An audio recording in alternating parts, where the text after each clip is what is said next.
Praise God. So today po, na napakasarap magpuri sa ating pong Panginoon. Amen po. Praise God. So kasama ng ating mga kapatid sa pananampalataya na patuloy tayong magpuri, sumamba sa kanyang dakilang ngalan. Praise God. Nalabasan niyo po yung word na Heaven's Mercy Seat. Sino po bang familiar sa word na yun? Heaven's Mercy Seat. Okay, so kinakanta niyo pero hindi niyo alam. No? So susunod i-research niyo, i-google niyo. Yung Heaven's Mercy Seat. Actually, yung Mercy Seat, yun yung nasa gitna ng Ark of the Covenant. Yun yung nagliliwanag, no? Na kumbaga nagre-represent sa kaluwalhatian ng Diyos. Pagdating sa heaven, walang iba kundi si Jesu Cristo yun. The most precious, the most beautiful, no? Sa heaven na nandoon. So, ang Panginoong Jesu Cristo, natin pong pinapupurihan sinasamba. Praise God. So, today po na walang ibang pinakang sentro kundi siya lamang. Amen po. Praise God. So, kumusta ho kayo? Sabi kanina, happy day. Pero yung iba nakasimangon habang nag-happy day. Happy day. Happy day. So, payday. Payday. Nakangiti payday, no? So, pag happy day. So, napakahalaga na meron tayong kagalakan sa ating mga puso bilang mga mananampalataya. Amen po. Tingnan mo yung katabi kung hanggang ngayon nakangiti pa rin. Kung nakasimangot, ayusin mo yung kanyang mukha. Praise God. Okay. So, tunay po na tayo po ay mayroong kagalakan sa ating pong Panginoon na patuloy po siyang iitaas at parangalan. And salamat sa Diyos sa kanyang mga ginagawa sa atin po, no? Sa ating iglesia, sa buhay ng bawat isa sa atin. So, by last Saturday of the month, magkakaroon po tayo ng water baptism. Okay? So, sino po pa hindi pa tumatanggap ng baptism, ng water baptism, so pwede po kayo magpalista mamaya kay Ate Sandy, no? Mamaya po, after the service, so pwede po kayo magpalista and sa August 30, last Saturday po yun, ng month, so magkakanda po tayo ng water baptism sa Palali Beach Resort sa San Isidro. Yun na lamang ho ang natitirang dagat sa Tabaco sapagkat sinimento ng lahat-lahat. No? So, doon ho tayo. 7 a.m. hanggang 8 a.m. And yung mga kababaihan, pwede ho kayo mag-join doon ho ulit gawin yung kababaihan, no? Sa tabing dagat. Okay. So, ngayon po, and sa susunod pong Friday din, tayo po ay magkakaroon na ng ating pong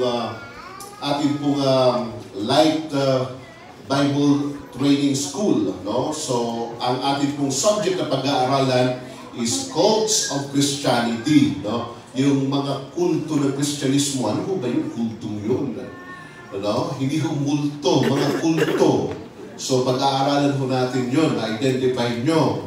Instead pala, pumunta sa bahay nyo, pagpunta sa bahay nyo, kung ano pinagsasabi patungkol kay Kristo, kayo naman, amin lang ng amen. Diba? So, mahirap na ho yung ganon.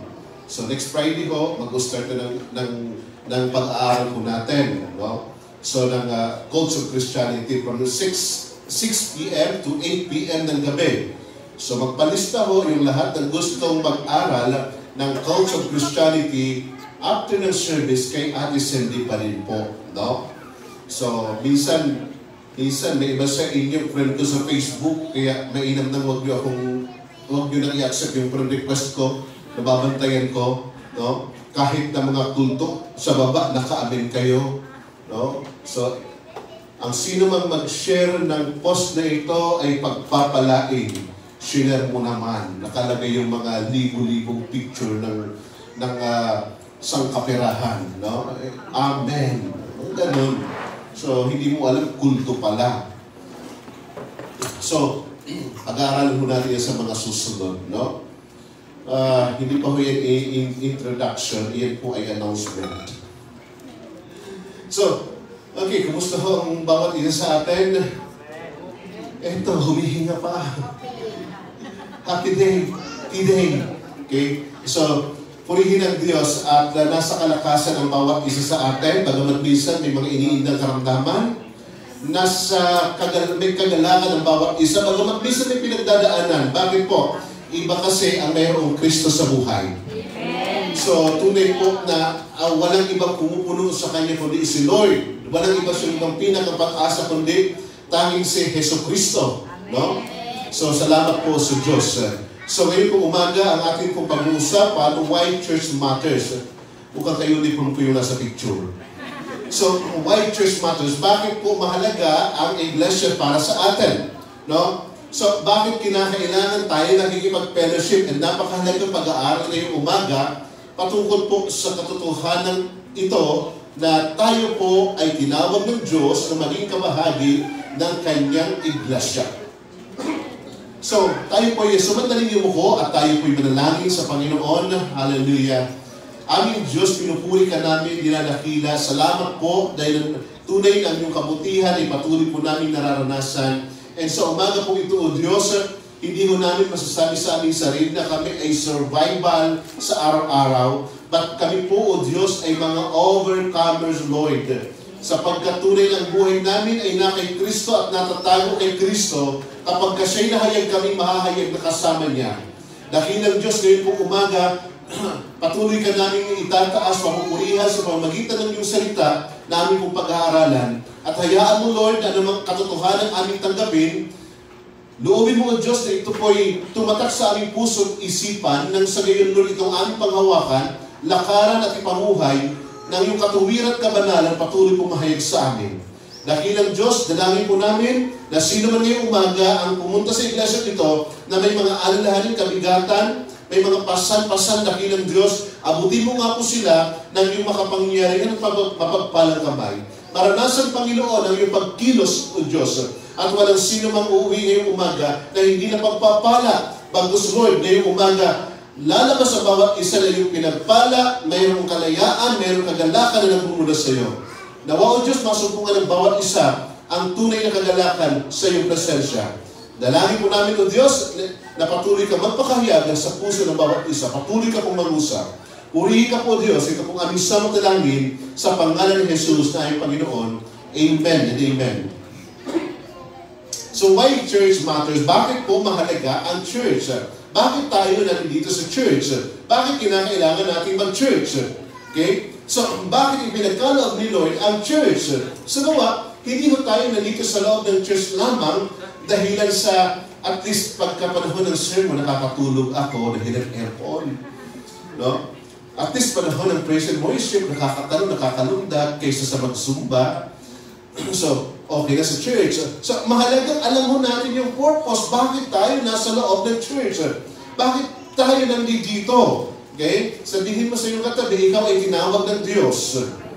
No? Hindi tinawag na pupunta na sa langit, kundi ikaw ay patungong langit at ikaw ay tinawag ni Lord para maligtas. Amen. So, sa kanya yung katawagan ni Lord sa langit. No? Sa kanyang muling pagbabalik, sama-sama tayo. So, tingnan po natin ang katotohanan ito. Sabi nila, hindi naman makapagliligtas ang pumunta ka sa simbahan. No? So sabi ng iba, ba't simba ka ng simba? No? Baka naman pas ka sa langit every Sunday, pupunta ka ng church. No? Ito, may ino-offer na sa'yo magandang trabaho, Sunday. Saan mo ito makukuha ang trabaho ito? Saan makukuha yung income na ito? No? So, ngayong Sunday, okay? Bakit ka pupunta ng church? Pag pupunta ka ba ng church, lalampas ka sa langit ng kalangit-langitan ng mga Mormons. So, kung pag-aaralan po natin, ang Diyos ang nagtakda ng iglesia. Ang Diyos ang may author ng church. Niresearch ko po, no? Niresearch ko, paano nag-umpisa ang church, no? And kanya-kanyang history, no? Pagdating sa perspective ng Roman Catholic, ito yung nagpa-umpisa kay Kristo at pagkatapos kay Pedro. Pagkatapos si Pedro, mamatay si Pedro, may sumunod na obispo na siyang naging pope. Kapag in-research nyo sa perspective ng Roman Catholic. Pero pag research nyo, historically, actually, hindi ho binabanggit the Roman Catholic hanggat dumating yung mga Reformers, yung Protestant.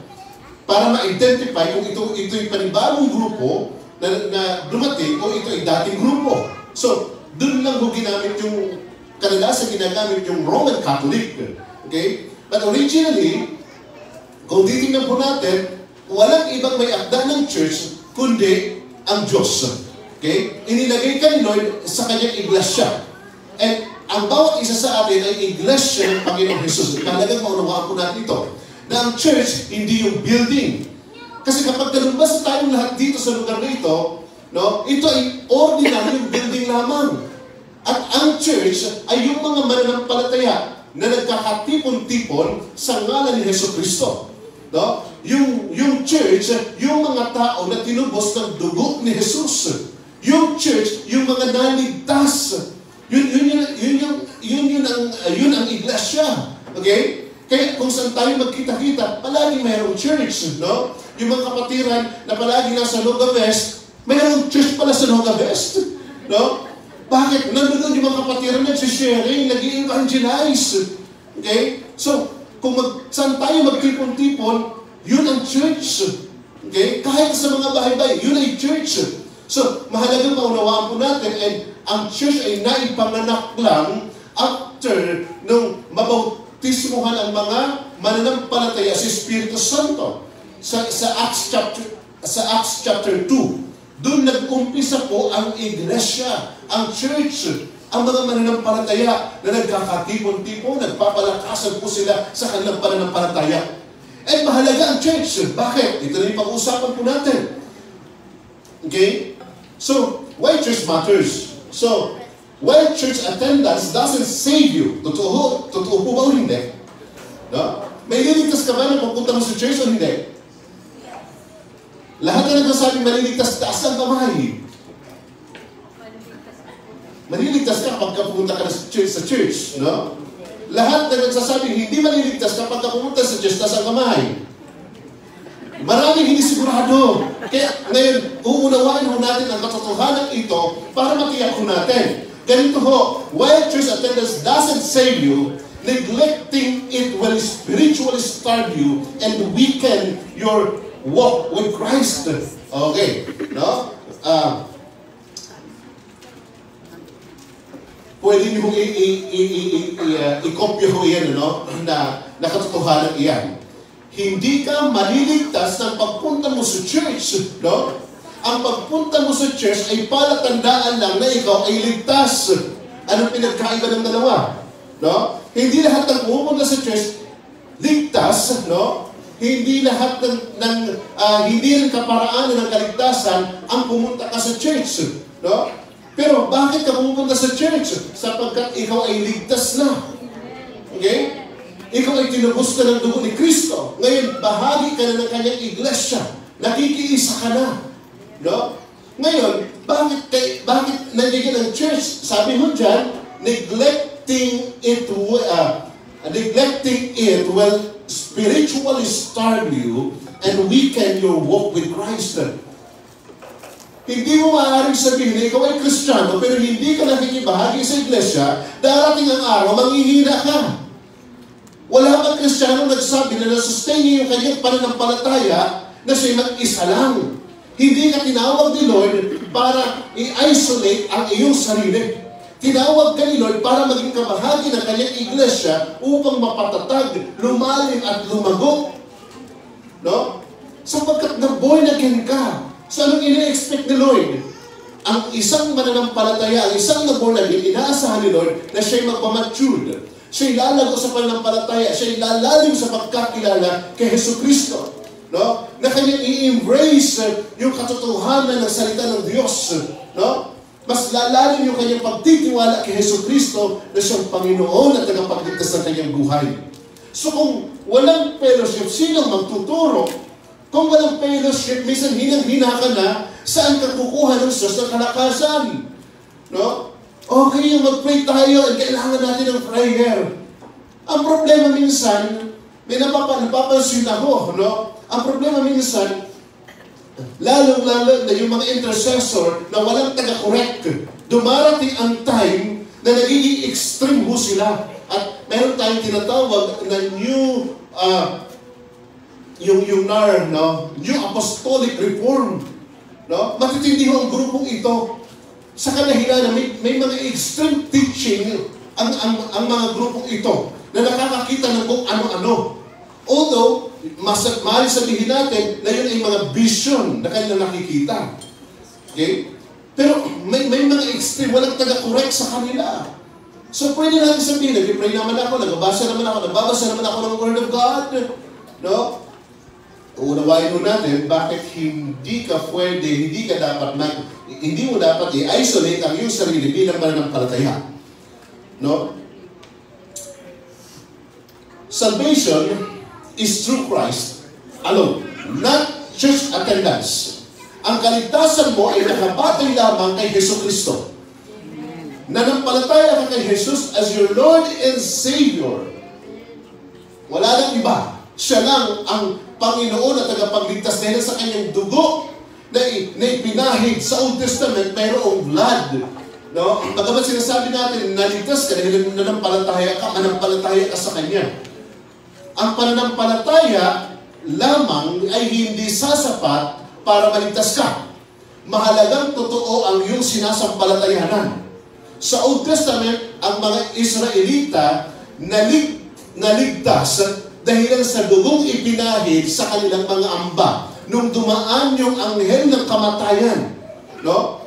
Mayroong nag-sacrifice at yung sacrifice na yun ang naging dahilan para hindi sila pasukin ng anghel ng kamatayan.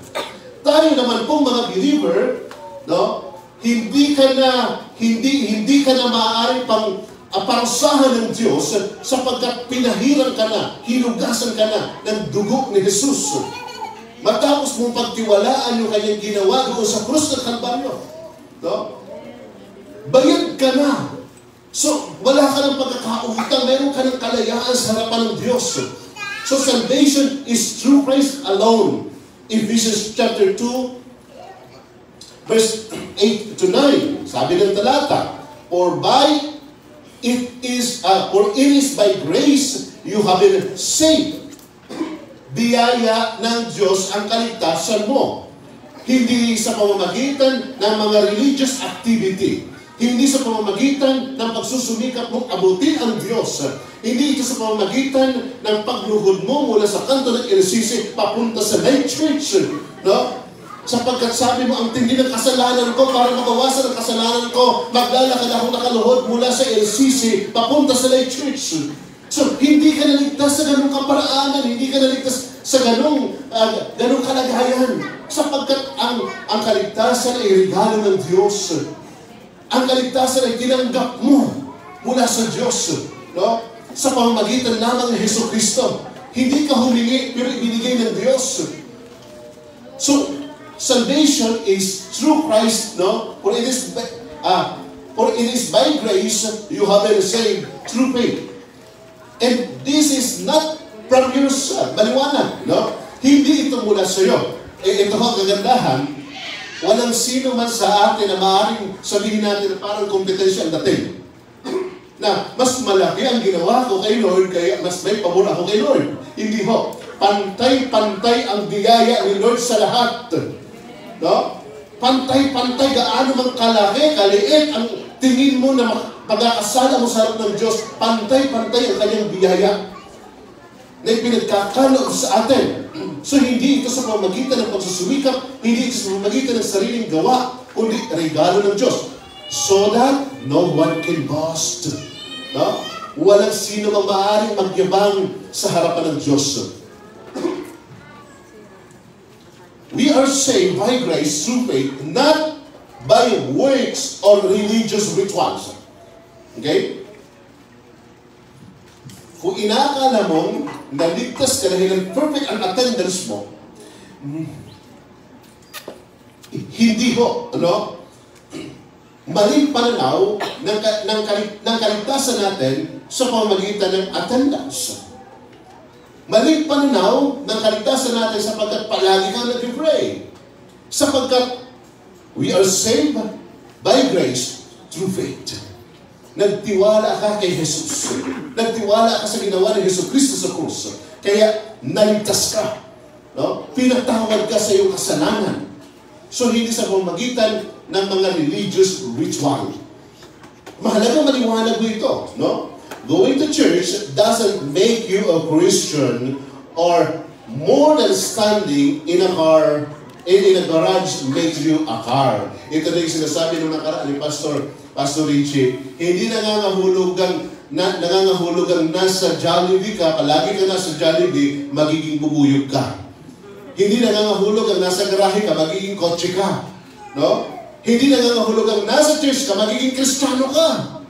Ang pagiging Kristiyano, ito'y bunga ng ginawa ng Diyos sa buhay natin. No? Ito'y kaloob ng Diyos sa atin. So, salvation is personal. Unawain po natin, ang kaligtasan ay personal. Hindi nangangahulugan yung asawa ko pumunta sa church, damay na ako. No? Promo, buy one, take one.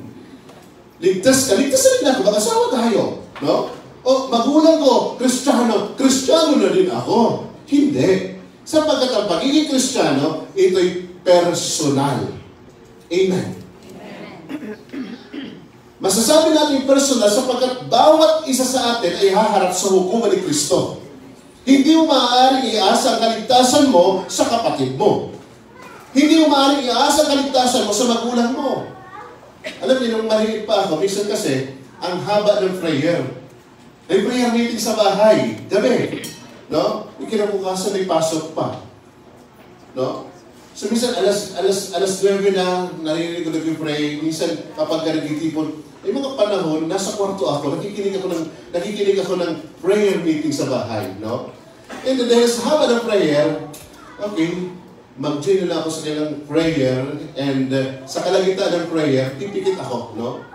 Pag hindi ko na kaya, matutulog na ako, at least nakasabay. Totoo yun eh. Ginagawa ko yun ng maliit pa ako, hindi alam nila mama, ni papa. Ngayon lang din nalalaman. Sumasabay lang ako sa, pipikit lang ako. At least ang isip ko, nakasabay. Okay? Kasi takot ako matulog na hindi nag-pray. Bakit? Tatakpan ka ng malaking kaldero. Pag hindi ka kumain. No? Baka mag-rapture. No? Kasi yung mga nabuhay ng 90s, lahat na nasa Assemblies of God na nabuhay ng 90s, ang paniniwala, pagdating ng 2000, mag-rapture na. Sabi ko, baka dumating ang panahon hindi ako ma-rapture. Ang gan ko pa nun. Ang bilis na iangat. Okay? So, salvation is personal, but Christian growth is relational. Wow. No. Nawain mo natin, Christian growth is relational. Anong ibig sabihin? Hindi ka lalago kung wala ka sa loob ng church. No? Bakit? Ano ba meron sa church? Relationship. No? Kung nasa labas ka naman, maaaring lumago ka sa ibang bagay, pero hindi sa pagkakilala sa Panginoon. Okay, ito yung uunawain mo natin, no? So, mahalaga yung bawat isa. Sabihin mo sa iyo katabi, no? Kahit ganyan ka, mahalaga ka. Okay. So, mahalaga ang bawat isa sa atin, no? Inilagay ka ng Panginoon bilang pagpapala. Huwag hindi niyo matanggap na pagpapala kayong katabi, no? Yugyugun mo nga, sabi mo, pagpapala ka, pagpapala ka, no? Blessing ang bawat isa sa atin. Bakit nagiging source ng kalakasan? No? Isa nagiging source ng katikisuran. Pero kahit na sinasabi natin, source ng katikisuran, pero nag-grow ka. Bakit kung walang pressure sa pananampalataya, hindi ka rin lalago? No? Kaya tanggapin mo ng katotohanan, kailangan ko ng katikisuran.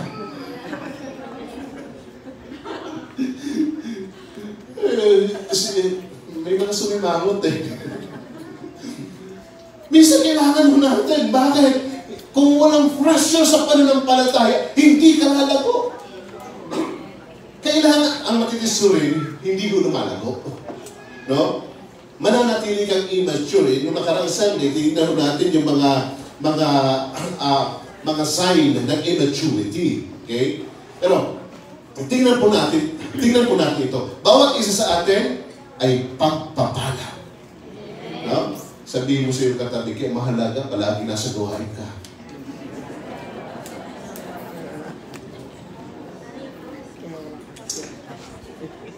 The church is God's design for spiritual growth. Ito na ho. No?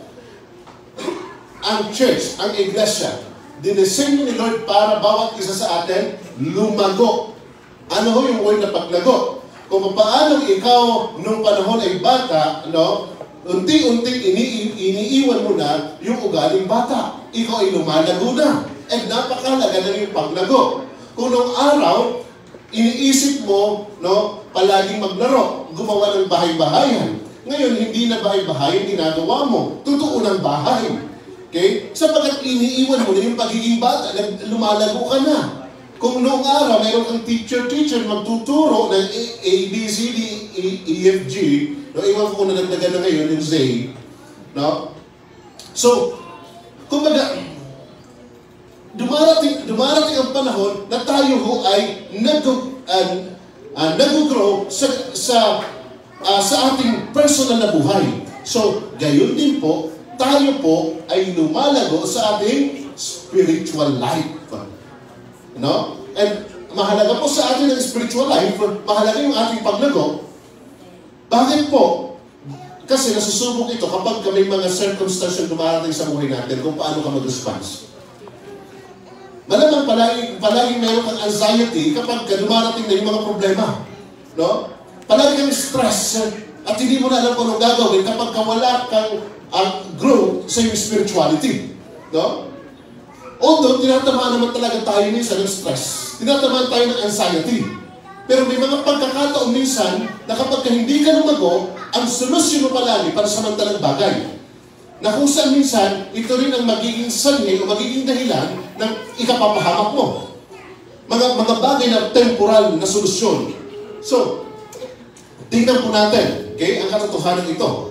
In Acts chapter 2, verse 42, they devoted themselves to the apostles' teaching and to fellowship, to the breaking of bread and to prayer.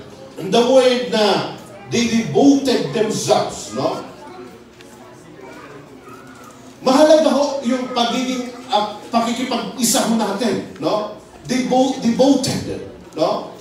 Hindi lang ho yung uncommitted, hindi ho yung uncommitted ho tayo, inconsistent. Mahalagang devoted po tayo sa kung anong ginagawa ho natin. Consistent ho tayo sa kung anong ginagawa ho natin. They devoted themselves to the apostles' teaching and to fellowship. No? So, dinesign ni Lord ang church para sa ating paglago. Sa loob ng church ay mayroong pagtuturo. Sa loob ng church, dito matututunan, makikilala ng lubos ang Panginoon. Sa loob ng church, bagamat may pinagdadaanan ka, dito magbibigay ng advice sa iyo paano mo pagtagumpayan ang mga pinagdadaanan mo sa buhay. Kahit na may mga pagtutuwid ang Diyos na pinagdadaanan, minsan ang akala natin, yung pinagdadaanan natin is a trials, no? Pagsubok, yun pala consequence. Nung pumunta ka sa church, nalaman mo ay consequence pala yun, no? So, nang nag-umpisa na may nag-share sa iyo, may bagay pala na dapat na ituwid sa nakaraan mo. Kung bakit sa kasalukuyan, ganun at ganun pa din. So, sa church po itinuturo, no? Sa church po, tinuturuan mo tayo na lumakad ayon sa katuwiran at kabanalan ng Diyos. Sa church po, itinuturo kung paano tayo mamuhay sa ilalim ng kalooban ng Diyos. Amen po. Kaya may mga pagkakataon talaga, minsan masakit sa kalooban natin ang i-correct. Masakit sa kalooban natin ang ma-rebuke. May mga pagkakataon minsan na parang hindi natin matanggap, pero yun yung totoo at yun yung karapat-dapat at doon tayo lalago. No? Doon tayo ibabangon ng Diyos. So ngayon, tingnan po natin, no? Sapagkat sa early church, no, the early church modeled commitment to to gathering, learning, and community. Okay? Napatatag yung mga believers sa early church after nilang ma-convert dahil dumating yung time ng pag-uusig. Dati, walang gaano persecution. Nung nag-start na yung church, eto na yung pag-uusig sa kanila yung persecution. From a Jewish community and from religious community and government, yung persecution ho nila. Actually, kasama ho niya si Apostle Paul na kanilang mga taga-usig sa pananampalataya. Salamat na lang sa Diyos dahil ang Diyos ay mapagbiyay at mahabagin. Kinatagpo niya si Apostle Paul habang daladala ang sulat na nais niyang ipakulong, nais niyang ipabilanggo ang mga mananampalatayang Kristiyano. Kinatagpo siya ni Lord sa daan patungo ng Damascus. And na-convert si Apostle Paul. Naglingkod sa Diyos. Yung dating mang-uusig, ngayon, mga ngaral na. Ganun ang Diyos maghimala minsan. Ganun ang Diyos maghimala. Sumigaw ng amin yung mga dating mga uusig ko. Wala. Thanks God, So, may mga pagkakataon minsan sa buhay po natin. Minsan, maaaring naging persecutor tayo. But by the grace of God, dinawag tayo, naligtas tayo sapagkat ang Diyos ay mahabagin. Binago niya yung ating kalooban, binago niya yung ating isipan. So, mayroong pagsubok, mayroong problema, mayroong persecution. Ano ang kailangan ng church? Community ng mga mananampalataya na magpapalakasan. Na bagamat mayroong mga pag-uusig, tayo ay magpapatuloy kahit anong mangyari. Sapagkat ang pag-asa natin ay totoo. So, ganoon ang kanilang ginagawa. Bagamat may persecution, continuous yung water baptism na kanilang ginagawa. I-try nyo hong i-research yung Cappadocia. Ito po ay, sabi nila, isang isang anyong lupa na ibinuga ng bulkan, isang anyong lupa na binuga ng bulkan na kung saan kanila ho itong binutas. At dito sa lugar ng Cappadocia, dito ho yung mga believer nag-stay during persecution. Nung hinahanap na ho sila, ang daming lagusan ng lugar na yun. And hindi mahanap ang mga believer. And after 100 years, na-discover ng mga archaeologists, mayroong lugar ng baptism, may baptistry sa lugar, mayroong lugar po ng fellowship na kailang pinagdadausan doon sa lugar na yon. So, nagpapatuloy, nagpapalakasan, yung mga mananampalataya. Kung walang church, maaaring walang Christianismo. Kung walang church, maaaring walang Christianismo. At ang church, pinananahanan ng Espiritu Santo. Kaya hindi ito basta-basta maaaring matinag. Nagpapatuloy. Nais na wasakin ng kaaway, nais na wasakin ng dyablo, ngunit hindi ito maaaring magapi. Bakit? Sinasamahan ng banal na Espiritu. Pinahiran ng dugo ni Kristo. Ang church ay patuloy na lumalago. And ang church ay lugar ng paglago ng bawat isa. Bagamat iba't iba man yung ating mga upbringing sa tahanan, iba-iba man yung ating estado sa buhay, subalit sa loob ng church, pinapag-iisa tayo ng Panginoon sapagkat tayo iisang katawan ni Kristo.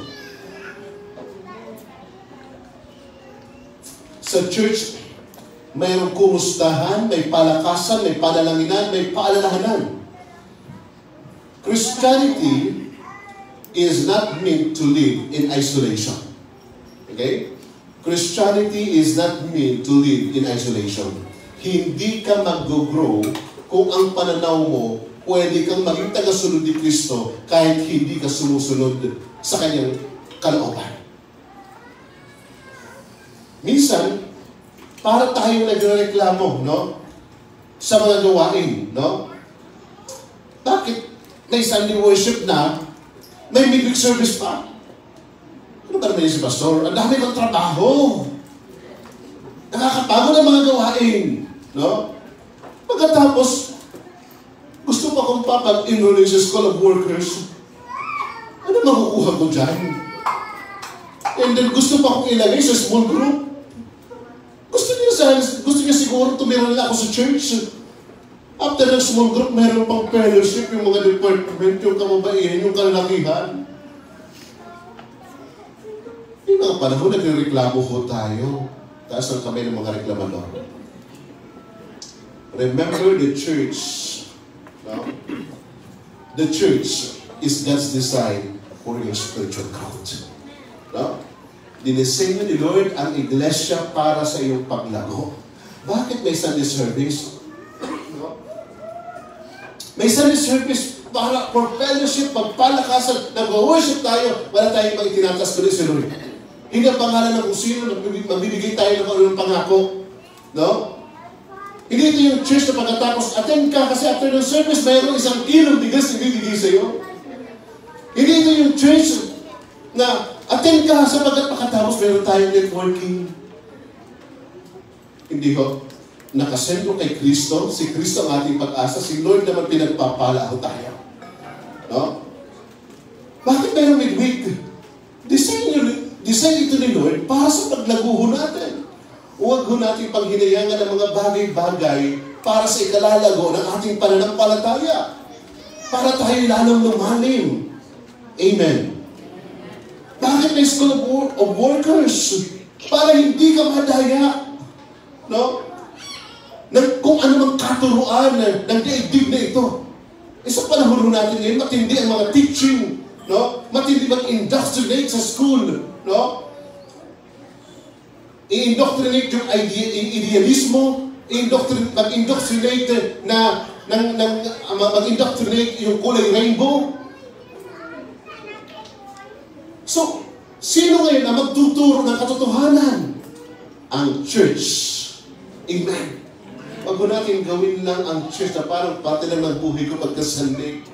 No? Kundi ito ay bahagi ng buhay ko. Makikibahagi ko sapagkat ito ang design ni Lord sa akin para ako'y lumago. Oh. Amen po.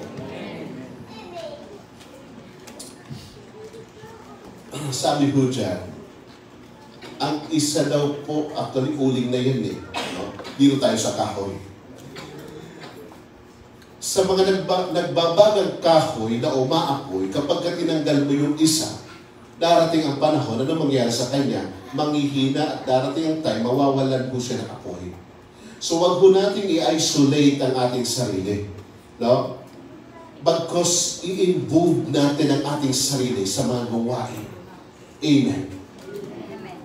Maging kagalakan natin ang gawain sapagkat ito yung provision ni Lord para tayo lalong lumago. Amen. Number 3, the church strengthened us through accountability and encouragement. Okay, ito na ho, no? Bakit mahalaga ang church? Sapagkat ang church ay naging kasangkapan ni Lord upang tayo'y mapalakas. Ang church strengthened us through accountability and encouragement. Mayroon tayong pananagutan. No? Hindi yung parang wala tayong pakialam sa kung ano ang nangyayari. Bagkus, mayroon tayong pananagutan. At dito ho, nagaganap na tayo nahahamon. O may mga panahon tayo hinahamon. No? Na maging bahagi ng mga gawain. So ano ho ang sinasabi ng talata? Let us consider how to stir up one another to love and good work, not neglecting to meet together.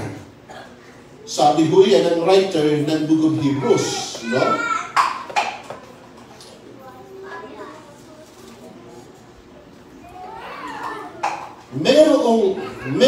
Merong church, no?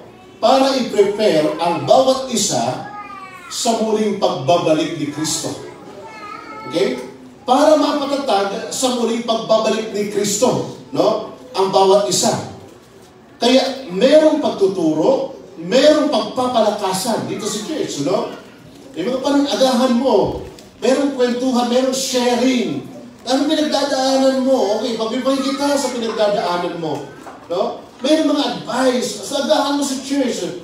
Hindi lang tayo program-oriented na, okay, anong isakto?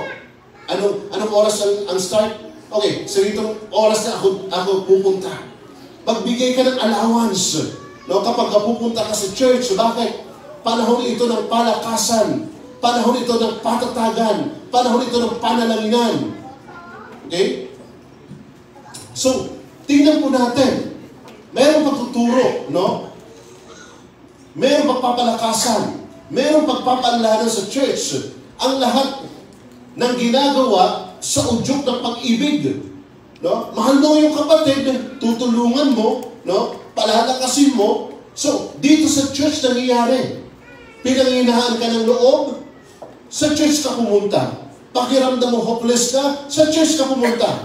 May sakit ka, punta ka sa church. No? Hindi yung hinang-hina ka na ayaw mo pang makipag-fellowship dahil sa isip mo nakakahiya. Ang banal ng mga tao doon, anong banal?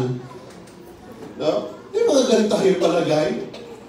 It's just a lecture, ang babanal ng mga tao dyan, hindi ako punta dyan. No? Makasalanan ako, anong banal? Ang nasa church, mga makasalanang pinaging banal. Ano ba natin? Iba yung banal sa pinaging banal. Mga makasalanan na nasa light church, pinaging banal ng Panginoon. Dahil kay Hesus Kristo, minsan nahihiya tayong pumunta. Pumunta ka, no? Bakit? Mayroong kagalingan sa puso, maging pisikal. Kaya nga, ipinaranas din sa atin ng Diyos ang kanyang habag at biyaya upang maging mapagbiyaya din tayo sa ibang tao na bumabagsak sa kasalanan. Iniligtas tayo sa pamamagitan ng biyaya ng Diyos, no?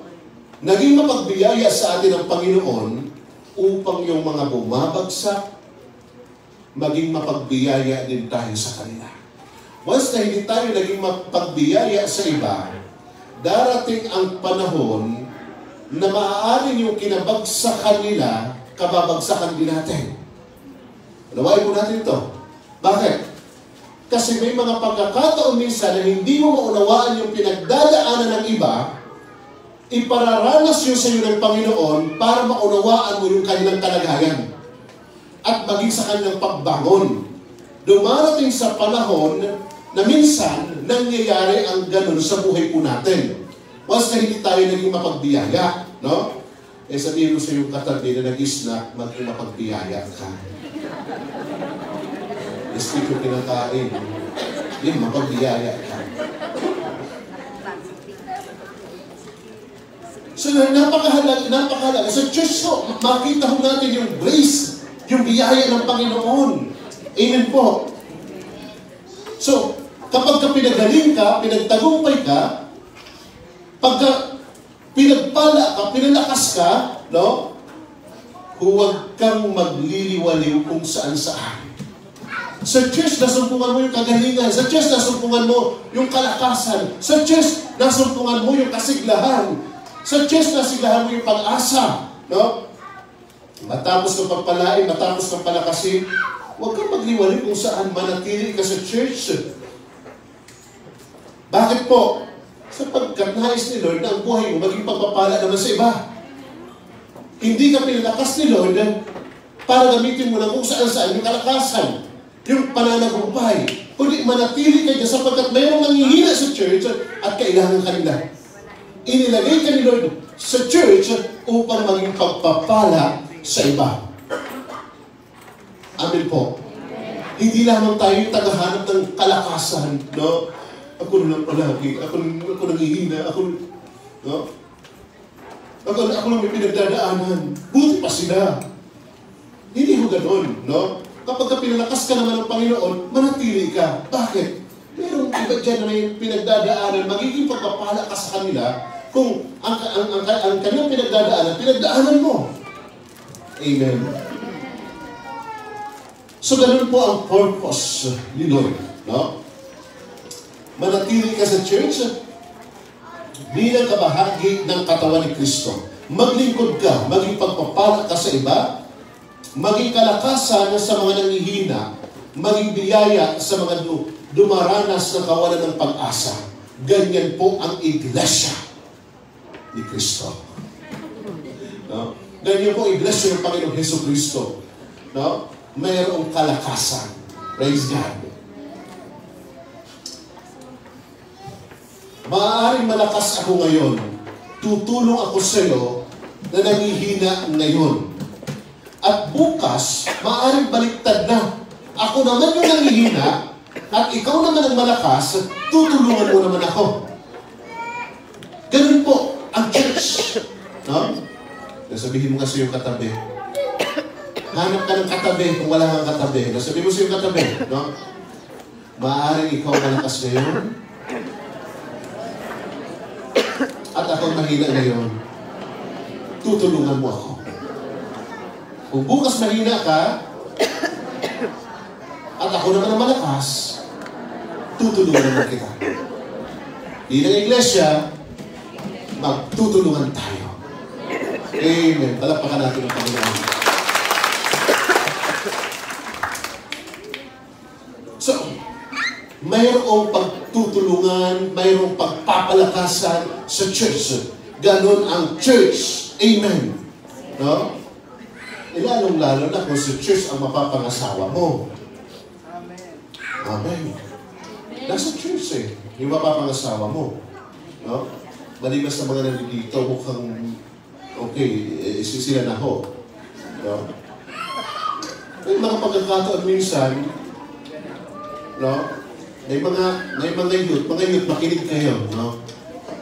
May mga pagkakataon minsan, yung mga kabataan na maghahanap sa iba, sa ibang church, no? Kung may kasal, doon na sila. Hindi ako nagpaparinig. No? Bahagi lang ng sermon to, no? Hindi ako nagpaparinig yan. May iba naman ng mga youth, pastor, wala naman sa church, no? Ano pastor? No? Papangit naman na sa church. Rupture lang ang pag-asa, pastor. Aba, hindi yung pangit. Okay? Hindi lang naman naging yung mata mo, ibaptize natin sa katas ng kalamansi. Makikita mo kagandahan ni Kristo sa Kanya. No? Kung isa maghahanap ka sa iba, sa church meron naman. Sabi ni Pastor Doug Heward, dapat meron tayong mega church. No? Huwag yun ang tayo ng mega church. No? Kasi magkakaroon tayo ng mega church pag nagkaroon tayo ng malaking lupain na pagtatayo ng malaking church para magkaroon ng mega church. Eh ngayon ito lang, mag-aantay ka. 100 years pa mangyayari ata yun. No? So, ang punto, maging asawa mo, magiging kalakasan mo kung iyan ay bahagi ng iglesia ng Panginoon. Amen? Kahit na minsan away-bati, magiging sus na kalakasan niyan. No? Kasi ang church, hindi lamang dito, ang bahay niyo ay maaaring maging church kung lahat kayo mananampalataya. Amen. Palulungkot niyo ng bahay niyo magiging church. Church, ang bahay niyo kung lahat kayo mananampalataya dyan. Nagpapalakasan kayo, nagpapanalaginan. Amen po. Ang punto, malaki ang itutulong ng bawat isa sa isa't isa bilang iglesia ng Panginoon. Bagamat hindi pa tayo ganap at may mga bagay pang binabago sa atin, hindi pa tayo perfect. Okay? Marami pa mga bagay na binabago ang Panginoon sa buhay natin. Unawain po natin ito. Magiging ganap lamang tayo kapag nakita mo na si Lord. Magpasalamat kapag nakita mo na si Lord. No? Yung panaginip lang pala. Pag-gising mo, oh Lord, ito naman. May babaguhin ka sa akin. Oo. No? Salamat kay Lord. Matyaga si Lord sa atin na binabago niya tayo. Amen? Kasi kung wala nang pakialam si Lord, bahala ka na sa buhay mo. Pero si Lord matyaga sa buhay natin. Amen po. So, marami pang binabago sa atin. Para sa atin, hindi rason na mag-isolate po tayo. Because isolation is not from God. No? Isolation is not from God. Unawain po natin. He designed the church, okay? He He designed the church for connection. He designed isolation is not from God. He designed the church for connection, not separation. Okay? I-design ni Lord ang iglesia, ang church, no? For connection. Okay? Anong connection, pastor? No? Ito ba yung para makahingi ako sa kanya ng tulong, makautang ako sa kanya kapag nangailangan ako? The word connection po dito, no? Nandoon po yung pagiging magkakapatid natin kay Kristo. Na tayo ay nagtutulungan sa kung anumang pinagdadaanan ho natin. No? Anumang kalagayan, anumang sitwasyon ho natin, nagpapalakasan. So it's not for separation. No? Not separation. Ang church. Okay? So, the church is God's gift. So, no one fights their battle alone. Okay?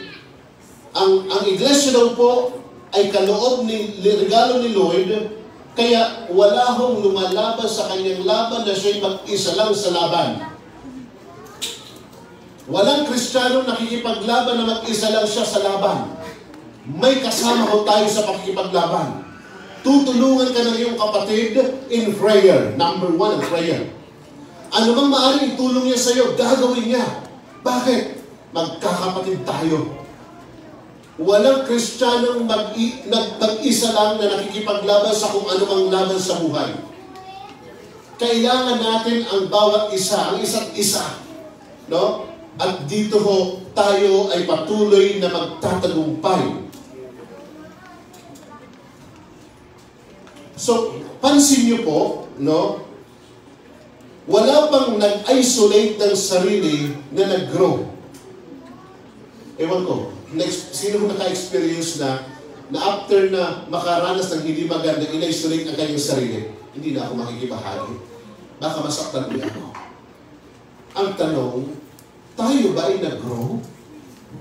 Maaaring dumating ang time, palipat-lipat tayo. Pero palaging may kulang. No? And kung marinig natin doon, okay, yun lang.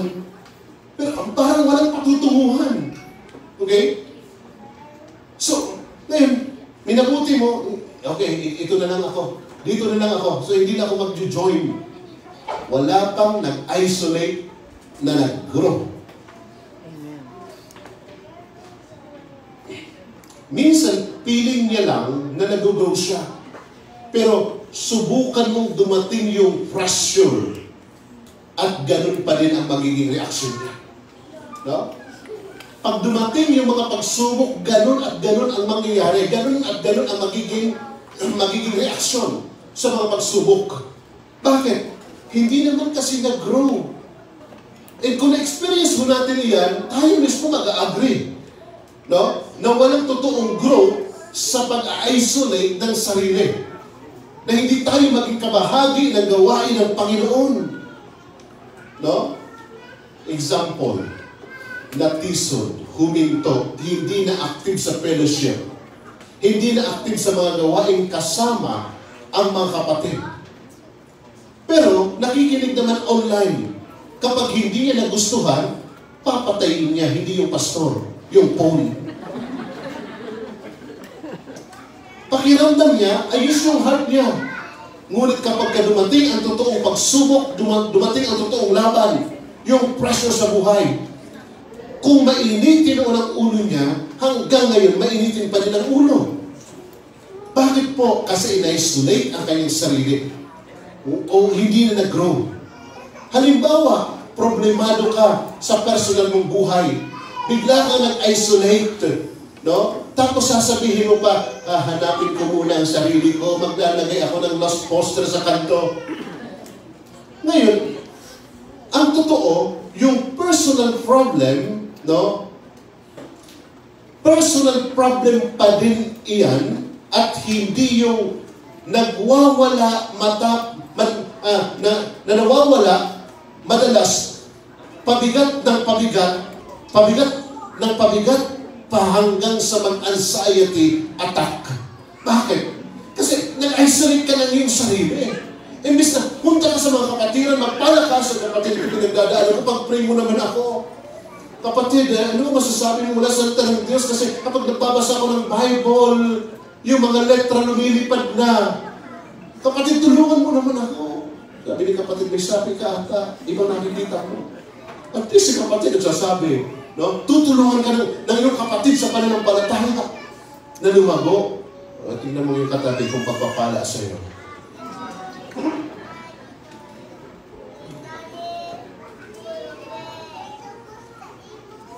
Hindi mo makita ang reality. Bakit mayroong church? At ano ang purpose and design ni Lord sa church? Hindi mo makita ang church, hindi mo nakita ang church, regalo sa iyo ni Lord at regalo ka ni Lord sa church. At hindi ka dapat mag-isa sa laban. Kung nag-iisa ka, yun ang reality sa iyo. Hindi pagpapala sa iyo ang church. Kung pagpapala sa iyo ang church, makikibahagi ka sa gawain ng Panginoon. Amen. A regular gathering spurs us toward love. Asa na ba yun? Nagkabuhin sila. Okay. Regular gathering spurs us toward love, good works, and perseverance. Okay? Okay. The truth is, you can You can serve one another as the body of Christ, love, serve, forgive, care, burdens, if you're always alone. No? Walang Kristiyanong nag-iisa. Walang Kristiyanong nag-iisa. Mukhang nag-iisa kung sumisigaw ko dito, hindi kayo umaamin eh. Walang Kristiyanong nag-iisa. Amen. Sama-sama ho tayo. Amen. Iisa lang yung sumigaw ng amen. No? Sama-sama ho tayo. Amen. Praise God. So, okay. Number 4, the church is the body of Christ and you're a vital part. Mahalaga ka. Okay? Bahagi ka ng kanyang katawan, ng kanyang iglesia. Actually, huling talata ito, napakahaba, pero nakasama ko dito, kaya babasahin natin. 1 Corinthians chapter 12, verse 12, or just as the body is one and has many members, and all the members of the body, though many, are one body. So it is with Christ. For in one Spirit we were all baptized into one body, Jews and Greeks, slaves or free, and all were made to drink of one Spirit. As one body, sabay-sabay po kayong bumasa. Ako naman po ang mag-play nito.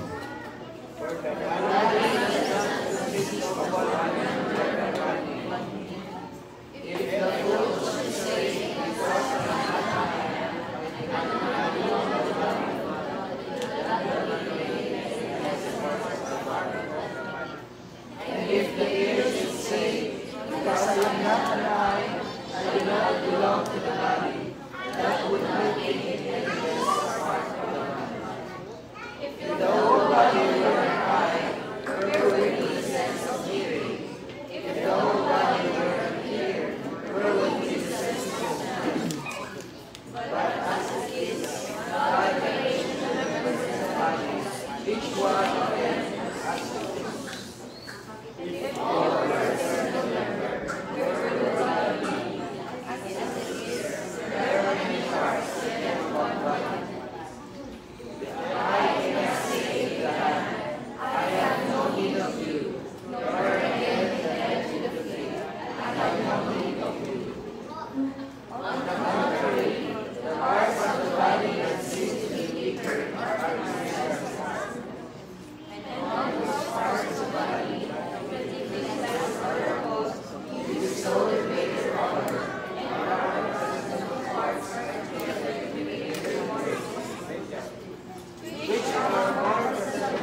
division in the body, but that the members may have the same care for one another.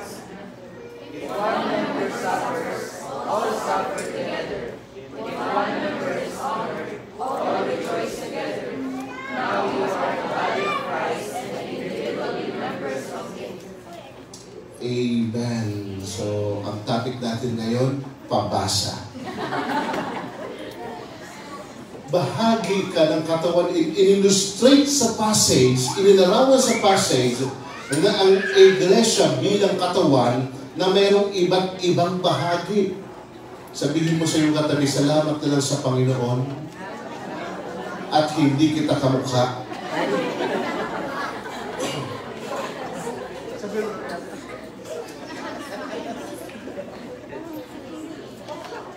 Bawat isa sa atin ay unique sa gawain ng Panginoon, sa kingdom ni Lord. Hindi tayo pare-pareho ng kakayanan. Kaya kailangan natin ang isa't isa. Ngunit meron tayong iisang Panginoon, si Kristo. Bawat bahagi ng katawan ay mahalaga dahil meron kang mahalagang tungkulin ginagampanan upang palakasin, patatagin at itayo ang kaharian ni Kristo. No? So napakahalaga ng bawat isa. And nung last Sunday, nag-announce tayo, magkakaroon ng training ang Christian education and kailangan ng sponsor. May dadalo and then ngayon kinakailangan na pang registration po nila. Diba? So praise God, bakit? Mayroong kapatid agad-agad nag-volunteer, no? So, 2 agad sa 3 ang ma-sponsoran. Dalawa sa 4 ang ma-sponsoran. Okay? Bakit po? Sapagkat maaaring yung isa walang kakayanan, subalit yung isang iba kanyang kakayanan, so nagtutulungan po tayo. Amen. Ano kaya kung isang patrabaho ang lahat labor, walang foreman, walang engineer, no? Walang draftsman, walang architect. Lahat labor. Walang maitatayo. Maaring maitayo man nila, pero wala sa hulog lahat. Bawat isa ay mahalagang bahagi. No? Teamwork ang church. Hindi yung parang naglalaro lang tayo ng squid game sa church. No? Na pag nagtanong na si pastor, sino ang mag-volunteer sa mission sa Rapo-Rapo, Albay? Tapos biglang titingin na si pastor, lahat nagluyukuan na. No?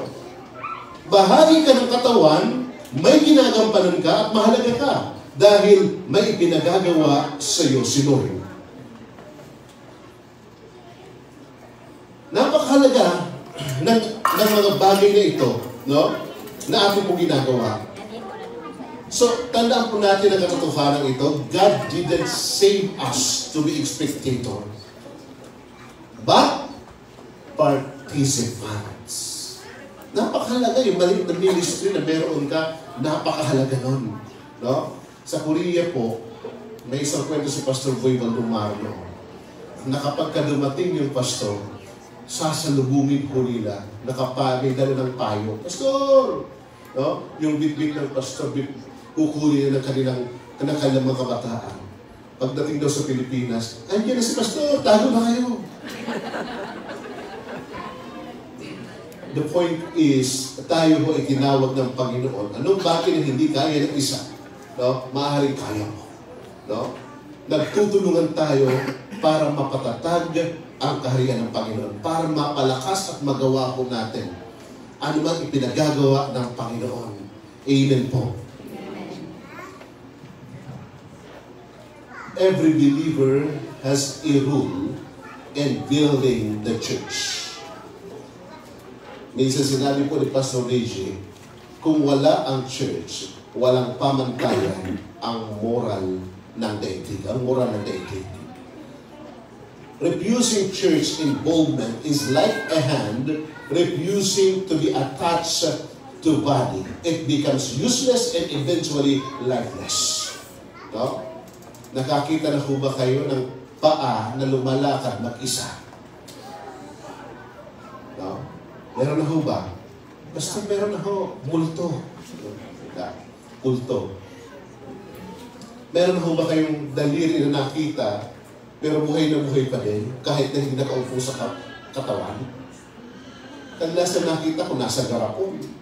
Yung umakyat ng Mount Everest, na frozen yung paa, kinalauna tinatanggal mo yun eh. Pero kailang pinipreserve, pero hindi na may umpong. Pero ang totoo, patay na yun. No? Yung isang mga diabetic, at masyadong grabe na yung malala na yung kanilang sugat sa paa, pinuputol. Wala nang buhay, lifeless na. No?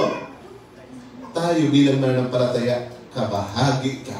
At kung patuloy kang makikibahagi sa katawan ni Kristo, ang buhay ay patuloy na dadaloy sa iyo. At ang buhay na ito ay magiging pagpapala sa iba para magbigay buhay naman sa ibang tao. May mga taong naligtas, bakit? Nananatili ka sa Panginoon. May mga taong na-save sapagkat ginagawa mo kung anong pinagagawa ng Panginoon. No? At ang buhay ay nasa kanyang iglesia.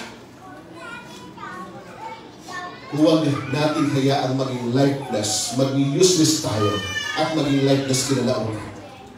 Dahil sa wala tayong involvement sa gawain ng Panginoon. Pansin nyo yung daliri, yung paa, yung bahagi ng katawang naputol na hindi na naibalik, kinalaon na nabubulok na. Pero ikaw may buhay na mula kay Kristo upang maglingkod sa Kanya at maging involved sa gawain ng Panginoon. Maaaring may kanya-kanya tayong rason kung bakit ayaw natin i-involve ang ating sarili. Kadalasan dito ay mayroong kaisipang, baka ako magkamali, so hindi na lang. Baka ako mapahiya, huwag na lang. Actually, decision mo na yung baka magkamali ka, kaya huwag na lang. Decision na maling desisyon. No? Kaysa nag-involve ka, tapos nagkamali ka, at least natuto ka at lumago. Pero may mga tao, wag na, baka mapahiya ako. Maling desisyon na agad yun. Hindi ka lalago doon. Kaysa sa, sige nga, subukan ko. Sige, mag-join ako. Nagkamali ka, pinagsabihan ka, maaaring na-review ka pa. No? Pero, bagamat minsan hindi mo tanggap, praise God, doon ka rin natuto, doon ka rin lumago. So, maging involved ho tayo. Amen po. Nais ni Lord ng iyong paglago. May iba naman, hindi na ako magiging active o maging involved dahil mga kasama ko nakakapisod. Pagka ganyan ka, saliksikin mo ang laman ng iyong puso, baka mayroong mali. Hindi mo pala isosurrender kay Lord. Kapag ka matitisurin ka, no? Tiyak mayroong mali sa puso mo. Na bagay na hindi mo pala isosurrender kay Lord, baka ang gusto mo lang na makasama ay yung mga taong palagi kang pinapaboran sa kung anong gusto mo. Kung anong gusto mong marinig. No? Ingat ka. Bakit? Baka pagdating ng araw, yung taong palagi pumapabor lang sa gusto mo, hinahayaan ka lang hanggang mahulog ka sa patibong. Sa pagpapala ni Lord, yung inaakala ho natin kasi minsan kayo sa puso natin, may darating ang panahon, makikita mo ang blessing doon kapag ka natuto kang mag-grow. Mag-decide kang maging bahagi ng katawan ni Kristo. Panghuli, neglecting the church affects your relationship with Christ. No? Ito po inihalintulad sa marriage. And alam niyo yung marriage, no? Ang picture ng marriage, walang iba kundi yung relationship ni Jesus. Kaya sagrado yung marriage. Sapagkat ang picture ng marriage, walang iba kundi yung relationship ni Jesus sa kanyang iglesia. Ephesians chapter 5, verse 25 to 26. Husband, love your wives as Christ loved the church and gave himself up for her, that he might sanctify her, having cleansed her by the washing of water with word, so that he might present the church to himself in splendor, without spot or wrinkle, or any such things, that she might be holy and without blemish. Sabi po ni Mahatma Gandhi, no, Mahatma Gandhi. Sino bang nakakakilala kay Mahatma Gandhi? Okay, so, ayun, no, praise God. Alpazay. Alpazay, tama? Yung Alpazay, pero yung mga millennials hindi siya kilala. Kasi pinanganak lang kahapon si Mahatma Gandhi. Sabi ni Mahatma Gandhi, I like your Christ, but I don't like Christianity. Okay, matindi, no? Sabi ng ilan, ligtas naman si Mahatma Gandhi, hindi ho. Sabi niya, I like your Christ, but I don't like Christianity. Alam niyo po, no? Hindi mo maaari, kaya sa mga nag-asawa, napakahalaga ho nito, no? Na maging ang iyong asawa, tanggap ng iyong pamilya. No? Kasi magkakaproblema ka pagdating ng araw. No? Kaya kung hindi man tanggap, magtayo kayo ng sariling bahay. No? No, hindi tanggap, pastor. Dapat tanggapin na nila. No? Si Lord is really Savior. Hindi. Dapat tanggapin nila, pastor. Hindi. Magtayo ka ng sariling bahay. No? Sa malayong lugar, ang pamasahe mga 1,000 pesos. No? Para malayo-malayo. Kasi, ito yung reality sa marriage. No? So, kumbaga kayo iisang body na. Hindi maaaring sabihin na, okay, ikaw lang tanggap ko, pero siya hindi ko tanggap. No? So, sapagkat yung picture ng marriage, si Kristo at ang kanyang iglesia. Hindi maaaring sabihin ng tao na mabuti si Kristo pero ang kanyang iglesia ang sama. Alam niyo ba ang church?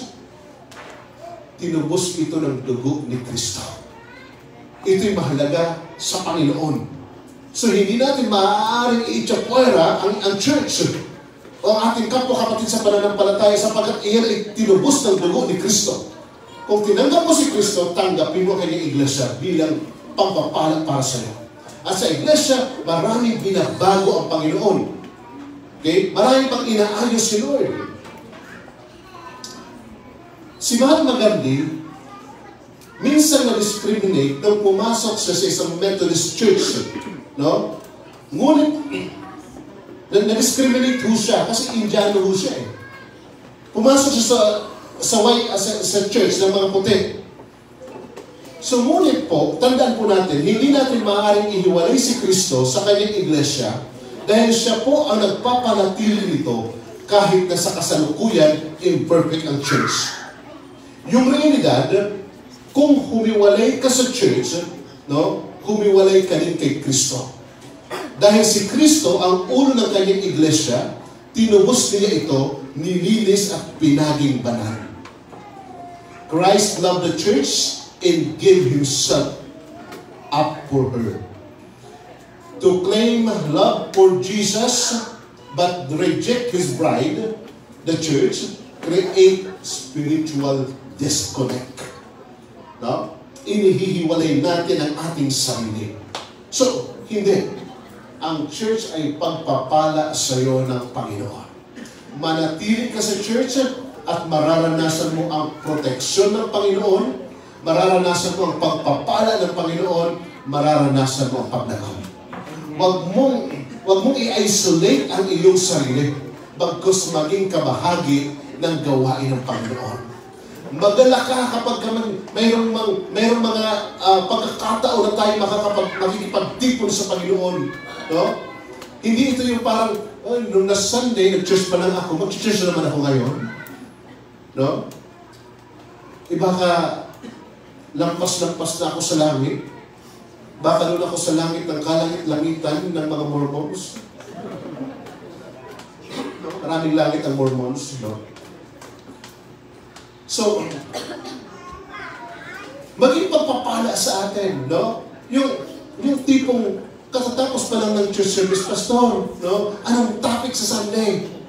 Di ba? Hindi ko pa na-isisend yung sermon outline ko sa tech team. Nagtatanong ka na. No? Pastor, ano yung sermon sa Sunday? Executive ka eh. Pastor, anong oras ka darating sa Friday? No? At magdadala ako ng 10 pad ng yellow pad. No? Susulat ko lahat ng sasabihin mo. Pati hininga mo, isusulat ko.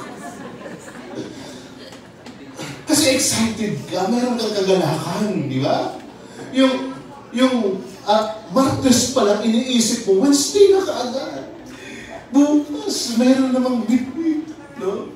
Hindi, midweek na naman. Hindi, dapat, yes, midweek na naman! Magkikita-kita na naman ako, iiyak na naman ako kay Lord, kukurti naman ako ni Lord. Mga kapatid, ang punto, magkaroon tayo ng kagalakan sa mga gawain. Hindi yung parang pagka sinabi, Sunday na naman. Ang bilis ng panahon. Sunday pa lang nung nakaraan. Sunday na naman. No? Nag-cheers pa lang ako nung nakaraan. Mag-cheers na naman. Hindi, dapat mamaya pakatapos pa lang ng service. Paglabas na bigyan ako sa repindo. Pastor, ano yung message sa Sunday? No? So, napakahalaga po, no? Sa ating bilang mananampalataya. Pagpapala ang iglesia sa iyo. Manatili ka sa church.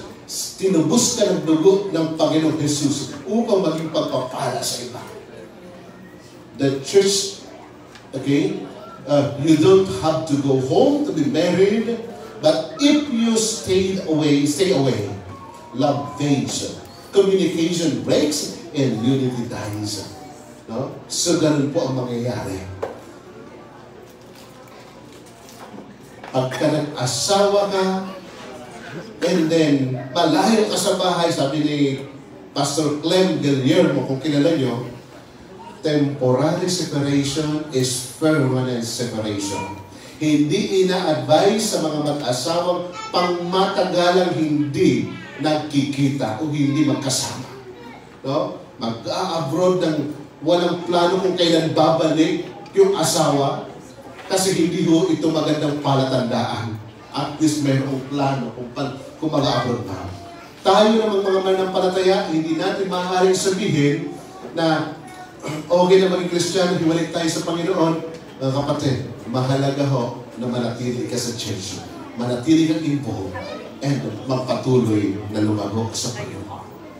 Church attendance doesn't save you, but it sustains you. If you love Jesus, you will grow to love His people.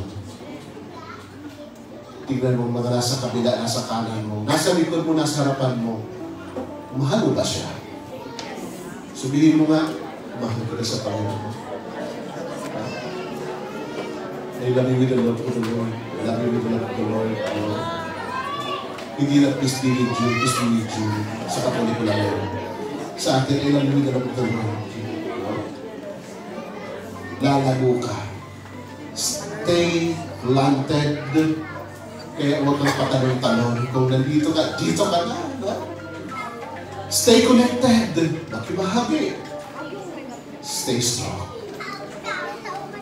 Planted in the house of the Lord, they will flourish. Sabi ng Psalms 92:13. Let's all stand. Alam niyo mo, may mga rason minsan bakit hindi tayo lumalago.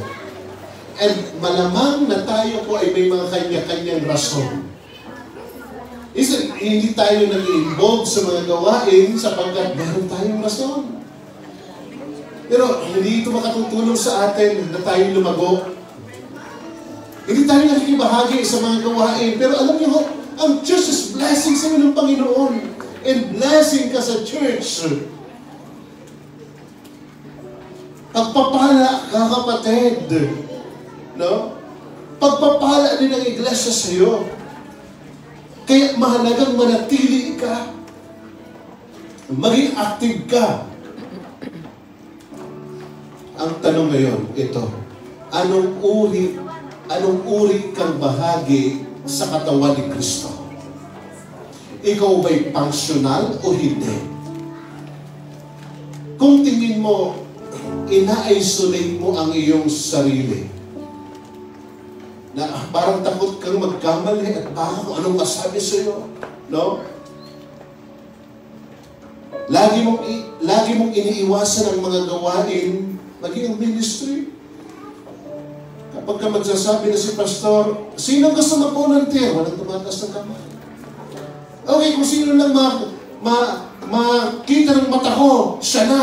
Ay, para tayong Squid Game. No? Tepok pagka nakita.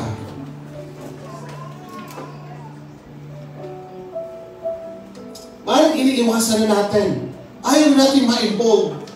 Parang meron tayong karanasan na hindi maganda. Ayaw na natin maulit pa. Maaring may nais na pagalingin at ayusin si Lord sa iyong puso, sa puso mo. Na muli kang magkaroon ng totoong kagalakan na maglingkod sa Kanya.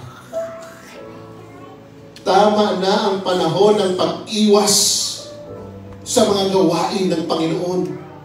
Tama na ang panahon na hindi natin ini-involve ang ating sarili sa paglilingkod sa Kanya. Tama na ang panahon ng pag-isolate. Dahil ngayon ang pagpapagaling ng Panginoon sa iyong puso. Inaayos niyang muli. Minsan sinabi ni David ang ganitong kataga sa Psalms 42 verse 4 to 5. Nagdurugo ang puso ko. Kung aking maalala ang lumipas na kahapong lagi kaming sama-sama, pumupunta sa templo ng Diyos na ako ang nangunguna. Pinupuri namin ang Diyos sa pag-awit na masaya. Bakit ako nalulungkot? Nababahala ng mainam. Sa Diyos ako'y may tiwala. Siya'y aking aasahan. Diyos na tagapagligtas, muli ko siyang aawitan. Nawa, ang maging laman ng ating puso ay muling kagalakan na ihayag sa Panginoon na magiging kagalakan natin ang maging kabahagi ng Iglesia ng Panginoon Jesus. Lumapit tayo sa Panginoon ngayon. Kung matagal ng panahon na para bang ganon ang nagiging kalagayan ng ating puso, tama na sa akin yung mag-attend lang ako pagka Sunday. Late pa. Tama na yung panahon na yun. Para sa tama ng mga bagay na yun. Pero ngayon, hayaan mong muli kang pagalingin ng Panginoon. Muling maglingkod. Muling i-involve ang sarili sa kanyang gawain. Kung ikaw man ay naging sugatan sa mga nakaraan, muli mong italaga ang iyong sarili. Paghagalingin ka ng Panginoon at ngayon maglilingkod kang mayroon ng kasiyahan, mayroon ng excitement sa mga gawain niya.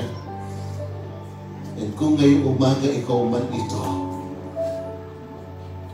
maaari kang lumapit sa unahan upang idulog sa Panginoon ang iyong sarili, ang iyong puso, at muling maranasan ang kilos ng Panginoon. Sabi ni David, muli ko siyang aawitan. Hallelujah. Muling maglingkod sa Kanya. Muling italaga ang sarili sa Panginoon. Hindi sapat yung panahon na parang okay lang na nasa church ka, pero hindi ka functional. Lumapit ka sa Panginoon. Kung ikaw man ang kinakausap ng Panginoon ngayon, katagpuin mo ang Panginoon ngayong umaga sa lugar na ito.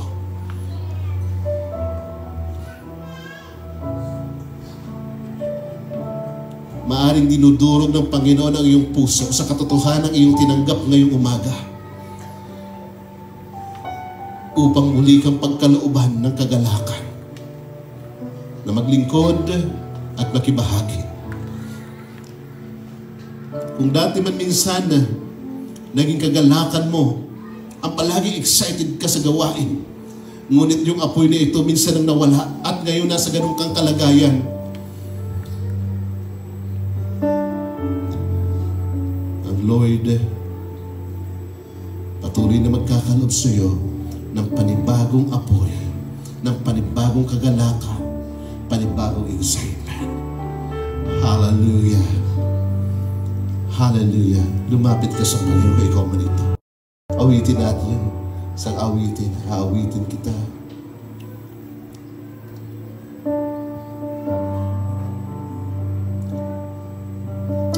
At pupurihin.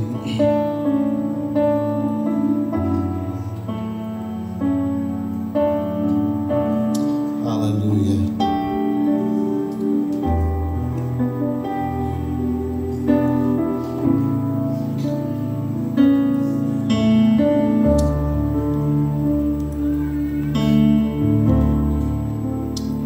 Praise you, Jesus.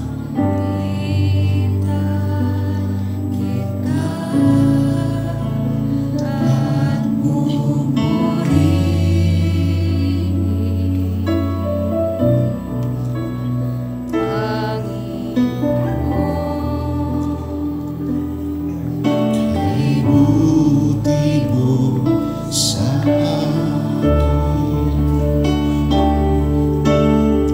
Hallelujah.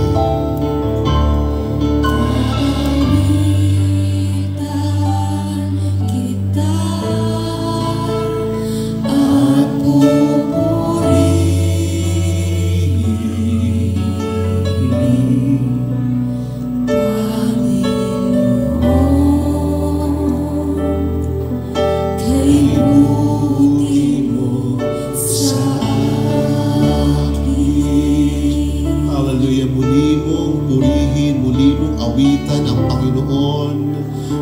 Muli kang magkaroon ng kagalakan na maglingkod sa Kanya. Hallelujah.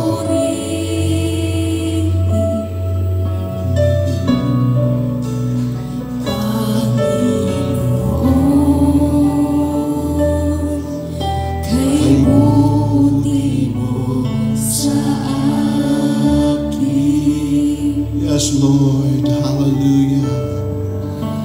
Hallelujah. We praise you, Jesus. Hallelujah. Lord, dumudulog kami sa iyong harapan ngayong umaga. Minsan nabubulag kami sa kung ano yung katotohanan na ang Diyos, Panginoon, ay hindi namin lamang obligasyon, kundi ito'y pagpapala sa amin na dapat na mayroon kaming kagalakan sa anumang aming ginagawa, sa aming mga paglilingkod, na mayroon kaming excitement sa mga gawain, Panginoon, na hindi kaabalahan sa amin ang dumako sa mga gawain. Lord, this morning, ikaw po ang nakakasaliksik ng mga puso namin. Maaaring nung mga unang panahon na kami nakakilala sa iyo, labis ang aming kagalakan sa mga gawain na minsan hinahanap-hanap namin, mga panahon na kahit na walang gawain. Subalit ang hanap-hanap namin, O Diyos, ang makipagtipon. And Lord, dumating unti-unti ang mga kabalahan sa buhay. Dumating ang mga responsibilidad. Dumating yung minsang nasaktan kami, Panginoon. Dumating yung time, Lord, na maging yung aming commitment na wala. Lord, muli mo itong pagalingin, dakilang Diyos. Muling ayusin yung aming mga puso, na kapag ka sinabing gawain, mayroon kaming kagalakan, mayroon kaming excitement, Lord. Hayaan mo, O Diyos, na ang buhay na ito ay maging bahagi ng iglesia na dumadaloy ang biyaya at buhay mo, na maging pagpapala sa iba. And Lord, maging sa mga kapatid naming naka-online ngayon, we pray, i-extend mo sa kanila ang iyong biyaya at habag, na makita nila ang katotohanan ng iyong salita. Lord, tulungan mo kami, lalo pa kaming lumago, lalo pa kaming mag-grow sa pagkakilala sa iyo. Sapagkat wala kang ibang tanging hangarin ang maging kahalintulad kami ni Jesus na aming Panginoon na tagapagligtas. Hallelujah. Minsan pag-awitin natin ang awitin ito mula sa ating puso, aawitan kita at pupurihin, Panginoon, na napakabuti. Hallelujah.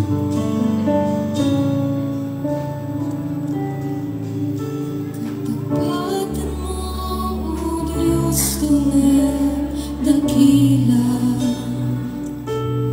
Ang pag-ibig mo'y wagas at walang kapantay sa aming puso, sa aming buhay.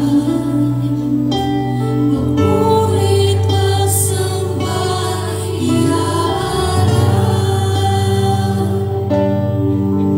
Bukas noon, ngayon, magpakailanman, luwalhatiin ka. Katapatan mo, O Diyos, tunay dakila.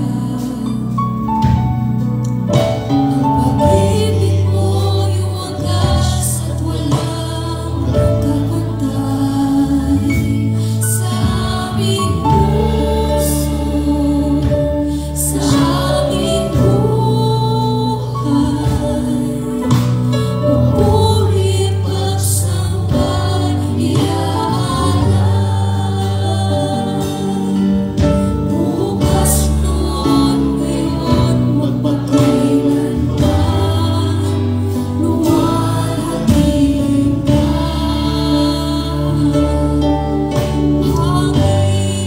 Panginoon, kay buti mo sa akin.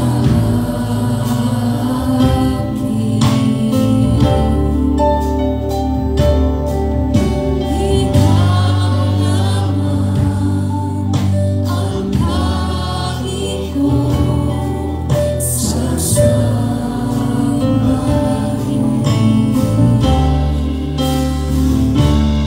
Aawitan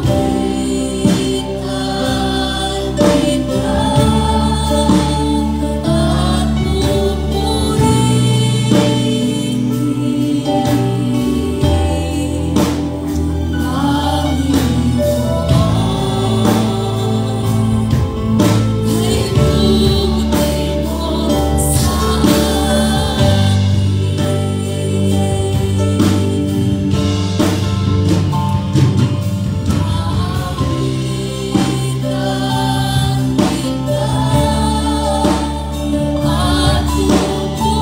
Panginoon,